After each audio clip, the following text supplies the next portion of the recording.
Everyone, welcome to my YouTube channel. और आज का टॉपिक है आपका पर्सनैलिटी। जो पर्सनैलिटी वर्ड है वो कहाँ से आया है? वर्ड पर्सोना से।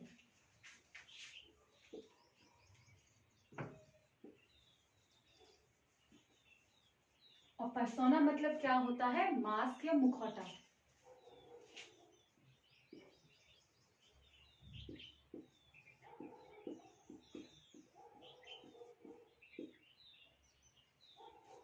जो पर्सोना वर्ड है वो हमारे पास लैटिन वर्ड है, और जो पर्सनैलिटी वर्ड है वो हमारे पास ग्रीक वर्ड है।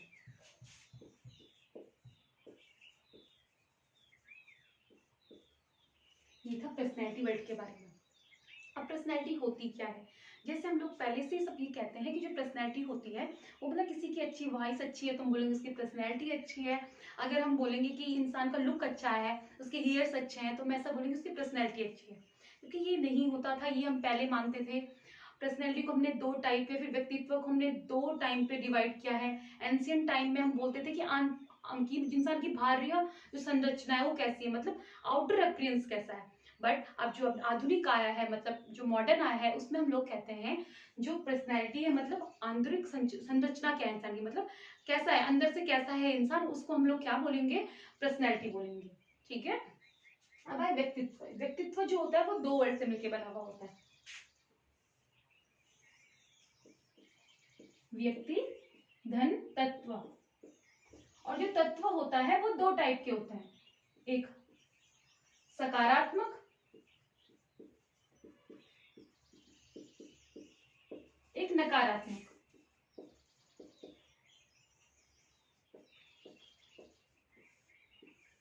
मतलब सकारात्मक पक्ष तथा नकारात्मक पक्ष को अगर जोड़ दिया जाए तो वो क्या बनाता है? हमारा व्यक्तित्व बनाता है। मतलब किसी इंसान के positive aspects as well as negative aspects के सम को या फिर एडिशन को हम लोग क्या कहते हैं? व्यक्तित्व कहते हैं। अभी जैसे कहा गया कि व्यक्तित्व को किस टाइम पे दो पार्ट में डिवाइड किया बाय द डेफिनेशन। पहले था आधुनिक में, पहले था प्राचीन और दूसरा क्या आया? आधुनिक।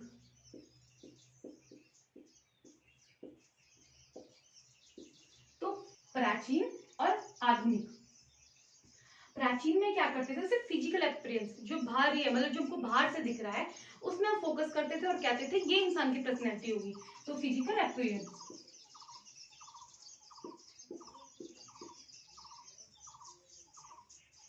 और जो आधुनिक में आया, आधुनिक में क्या आया? इंटरनल, मतलब इंसान कैसे करके बना हुआ है, कैसे करके, मतलब उसका बिहेवियर कैसा है, उसके पॉजिटिव एस्पेक्ट्स, उसके नेगेटिव एस्पेक्ट्स, उन लोगों को उन चीजों को हमने क्या बोला है? उनको बोला हम लोग ने पर्सनैलिटी। पर किस टाइम पे बोला है? Modern time period. Modern time period में हम लोग इंटरनल तो अपीयरेंस तो देखते ही देखते हैं इंसान के, साथ में इंटरनल फॉर्मेशन भी देखते हैं।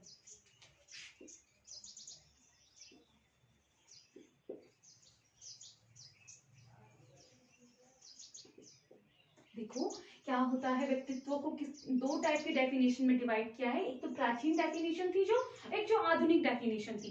प्राचीन डेफिनेशन में हम सिर्फ फिजिकल अपीयरेंस देखते थे, पर जो हमारी जो नई डेफिनेशन आई, जो मॉडर्न डेफिनेशन आई, उसमें हम क्या देख रहे हैं? इंटरनल फॉर्मेशन कैसा है इंसान का बिहेवियर कैसा है, एवरीथिंग, उसका पॉजिटिव एस्पेक्ट्स, उसका नेगेटिव एस्पेक्ट्स। ठीक है, समझ में आया? ठीक है। अब हम वापस आते हैं पर्सनैलिटी पे। पर्सनैलिटी वर्ड आया कैसे में? पहले टाइम पे क्या होता था, ग्रीक साइड में, मतलब जो ग्रीक कंट्रीज थी उसमें क्या होता था, प्ले होते थे। तो उस प्ले में क्या करते थे लोग? मास्क पहन के जिसका किरदार निभाना होता था उस किरदार को निभाते थे। ठीक है। तो उसी से वर्ड आ गया पर्सोना, पर्सोना से उससे वर्ड आ गया पर्सनैलिटी। फिर वो कहां से है? पर्सोना एक वर्ड था, लैटिन वर्ड, जिसका नाम था, जिसमें क्या था, जिसको कहते थे मास्क। और मास्क मतलब मुखौटा। एक एग्जाम्पल हम और ले सकते हैं पर्सनैलिटी को समझने के लिए, या फिर वर्ड पर्सोना को समझने के लिए। स्पेशली जो हमारे गांव में रामलीला होती है, तो जो रावण होता है वो क्या करता है? जो रावण बनता है वो क्या करता है? रावण का जो मुकुट होता है उसको पहनता है और हमको वो किरदार दिखाता है। तो वैसे ही यूनान में होता था, मास्क पहनते थे और उसका किरदार निभाते थे। सिमिलरली जैसे हमारे रामायण होता है चमोली जिले में, सारा का सारा सब कुछ वैसा ही उसको हम लोग क्या कहते हैं, पर्सनैलिटी कहते हैं। ठीक है, अब बहुत सारे हमारे पास साइकोलॉजिस्ट आए जिन्होंने डेफिनेशंस दी, अपने हिसाब से डेफिनेशन दी और बताया कि पर्सनैलिटी होती क्या चीज है। तो पहला देखते हैं तो गिलफोर्ड।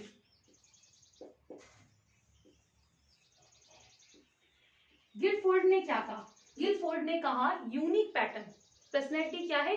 यूनिक पैटर्न है किसी भी इंडिविजुअल का, मतलब unique pattern trade off any individual. क्या इन्होंने किस चीज पे बात की? ट्रेड के बारे में बात की। ठीक है, personality is an individuals unique pattern trade, मतलब इंसान जो व्यक्ति है, व्यक्तित्व क्या होता है? व्यक्ति के गुणों की, जिसके सारे गुण का योग होता है वो होता है। ठीक है, गिलफोर्ड ने ट्रेड्स के बारे में बात की। अब आए विलियम वुडवर्थ।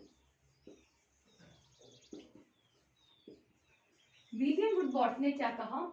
सारे बिहेवियर, जैसा भी इंसान बिहेवियर करता है उन सब का मेल, उन सबको इकट्ठा करके जो भी वो एक्सप्रेस कर पाता है उन सबको हम क्या बोलते हैं? पर्सनैलिटी बोलते हैं। तो इन्होंने किस पे ज्यादा फोकस किया? व्यवहार पे फोकस किया। किस पे फोकस किया? बिहेवियर पे फोकस किया।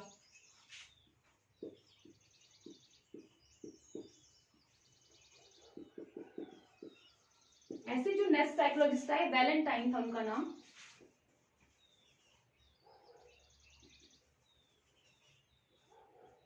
वैलेंटाइन था नाम। उन्होंने किस पे फोकस किया? उन्होंने फोकस किया हेरिडिटी पे और इन्वायरमेंट, उन्होंने दोनों पे फोकस किया कि ये दोनों क्या है?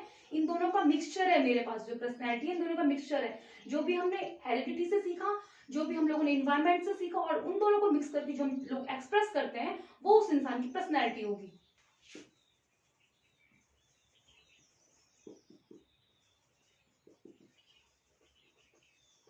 मतलब जो हमने अर्जित किया इन्वायरमेंट से, और जो हेरिडिटी मतलब जन्मजात,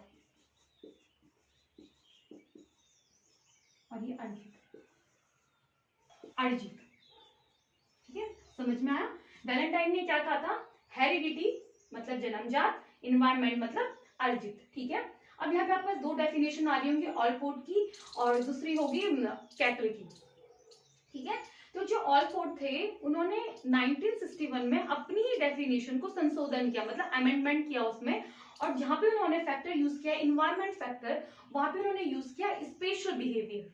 ठीक है, जो पेपर में पूछा जाता है कि जो ऑलपोर्ट की डेफिनेशन थी वो 1961 में उन्होंने क्या किया, उसमें अमेंडमेंट किया, या फिर संशोधन किया। ठीक है, और क्या किया? जहां पे इन्वायरमेंट है वहां पे उस चीज को क्या बोल दिया? विशिष्ट व्यवहार बोल दिया। विशिष्ट व्यवहार बोल दिया मतलब जहां पे उन्होंने वातावरण यूज किया होगा वहां पे उन्होंने क्या यूज कर दिया? अब नेक्स्ट अपनी डेफिनेशन में विशिष्ट व्यवहार यूज कर दिया, फिर स्पेशल बिहेवियर यूज कर दिया।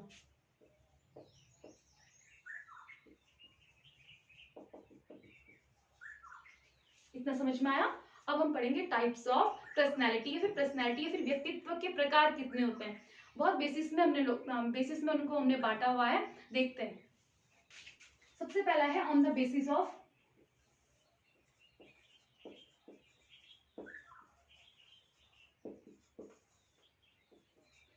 साइको एनालिसिस,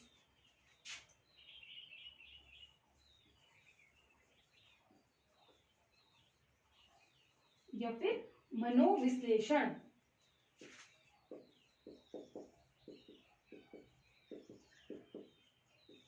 मनोविश्लेषण क्या होता है? मनोविश्लेषण के जनक कौन है, या फिर father of psycho analysis? Sigmund Freud.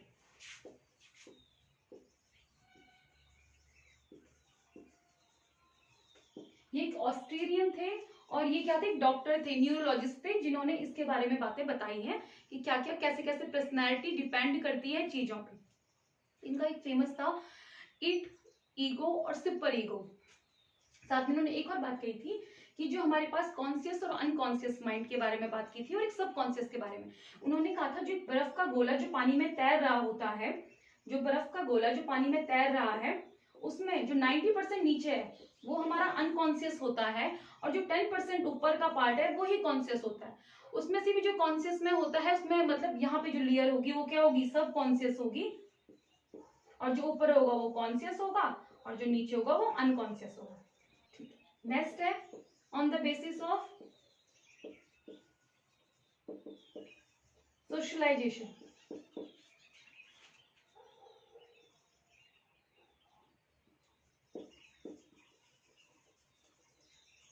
Socialisation मतलब समाजीकरण। समाजीकरण के हिसाब से उन्होंने 3 टाइप में बांटा, इंट्रोवर्ट,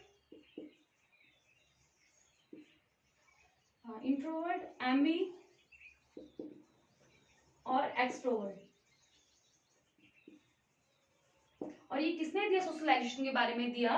कार्ल हुंग ने, या फिर कुछ जुंग बोलो या हुंग बोलो, प्रोनाउंसिएशन।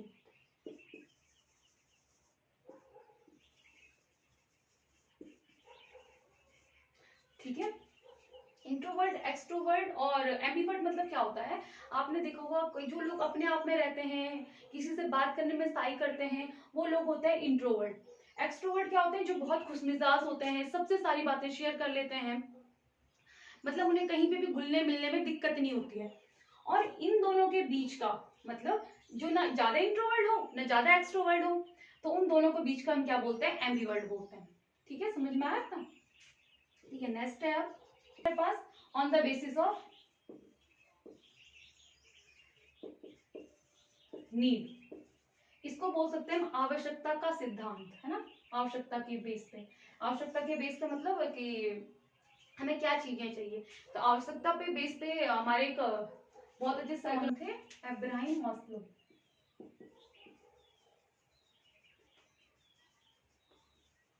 इसका ये ग्राफ वो भी देख ही लेते हैं जो उन्होंने 5 दिए थे।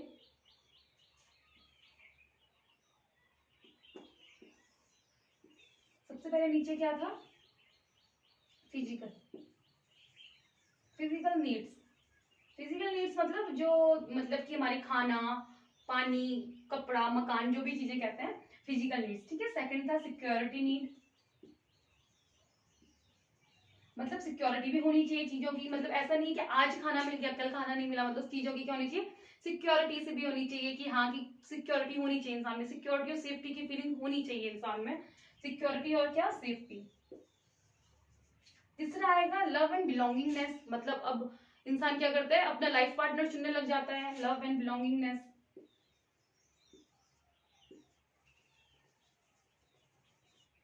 नेक्स्ट आता है एस्टीम। एस्टीम मतलब जब वो क्या कर जाता है, मतलब खुश हो जाता है कि हाँ मैंने सब कुछ कर लिया है। ठीक है, एस्टीम। एंड द लास्ट होता है सेल्फ एक्चुअलाइजेशन।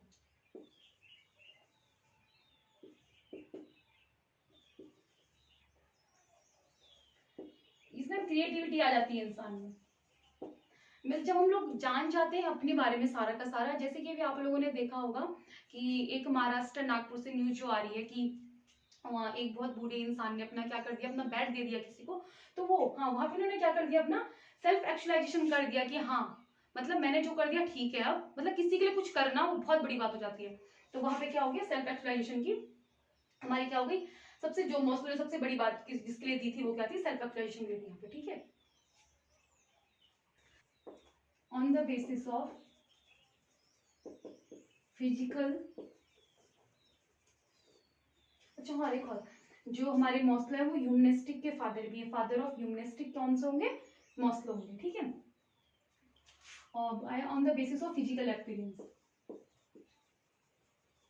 फिजिकल अपीयरेंस पे क्या होगा? फिजिकल अपीयरेंस में मतलब इंसान कैसा दिखता है। ठीक है, उसके बेसिस पे 2 साइकोलॉजिस्ट आए, सेल्डन और फ्रेसमर।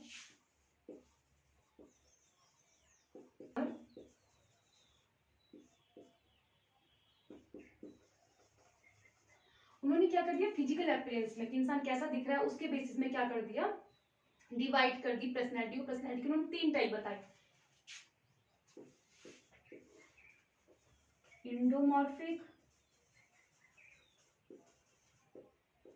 दूसरा आ जाएगा इंडो, यहाँ पे एक्टोमॉर्फिक, और यहाँ पे आ जाएगा मेसोमॉर्फिक। ठीक है, इंडोमॉर्फिक, मेसोमॉर्फिक, एक्टोमॉर्फिक। ठीक है, इंडोमॉर्फिक में क्या होगा? इंसान मोटा सा होगा, हेल्दी सा होगा, आलसी सा होगा, ऐसा कुछ डिफाइन किया उन्होंने उसमें। ठीक है, एक्टोमॉर्फिक में क्या होगा? जो इंसान बहुत ही ज्यादा फिजिकल एक्टिव होगा, मतलब पतला होगा, वो थिन होगा, मतलब उसको खेल कूद में ज्यादा ध्यान रहता होगा, मतलब ज्यादा सोशल नहीं होगा, ऐसा उन्होंने किसमें कहा? एक्टोमॉर्फिक में कहा, सिमिलर होना, इंडोमॉर्फिक वही कहा कि क्या होगा, मतलब वो इंसान घुल मिलेगा ज्यादा लोगों से, मतलब बहुत ज्यादा हंसी मजाक वाला होगा। मीजोमॉर्फिक में वही होता है फिर इन दोनों का जो क्या होगा, मिडिल का होगा, जो अपने हेल्थ पे भी ध्यान देगा, साथ साथ सोशल भी होगा, एवरीथिंग, ठीक है। तो वहां पे कौन से में आ जाएगा, मीजोमॉर्फिक में आ जाएगा, ठीक है। अब नेक्स्ट है on the basis of trait, गुणों के आधार पर।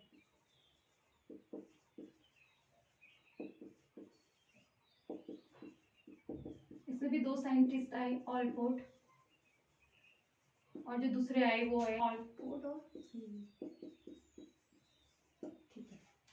इन्होंने किस पे बात की, ट्रेड के बारे में बात की, जहां ऑलपोर्ट ने बताया कि 3 टाइप के ट्रेड होते हैं, कार्डिनल,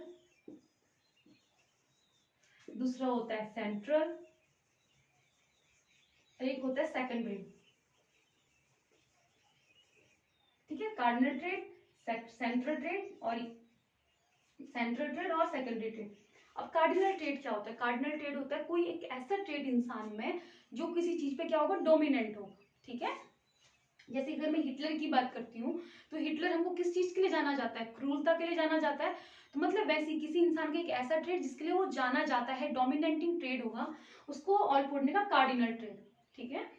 नेक्स्ट होता है सेंट्रल ट्रेड, मतलब जनरल ट्रेड्स जो होते हैं, मतलब जो जनरल होते हैं, यहाँ पे स्पेसिफिक आएगा, नीचे क्या आएगा, जनरल आएगा। जैसे कि ऑनेस्ट होता है कोई इंसान, इंटेलिजेंट होता है, पर वो ऐसा होता है कि उसकी कोई वैसा ट्रेड नहीं हो, मतलब इसके लिए वो जाना नहीं चाहता है, पर होता है वो ट्रेड उसमें, ठीक है। और जो लास्ट आएगा सेकेंडरी ट्रेड, ये स्पेशल सिचुएशन में जो ट्रेड आते हैं, ठीक है। जैसे कि कभी हमारा जैसे वाइवा वगैरह होता है तो हमें बहुत डर लगता है नाखून वाखून खाना, तो जो ये ट्रेड होते हैं सभी के नहीं होता है कि जो नाखून ही खाए, मतलब सबके अलग अलग डिफरेंट डिफरेंट ट्रेड होते हैं जो इनमें सेकेंडरी ट्रेड में आएंगे, ठीक है। अब इन्हीं ट्रेड के उन्होंने 16 टाइप्स किसने दिए, कैटल ने दिए, जो आपको यहाँ पे अभी स्क्रीन पे दिख रहे होंगे।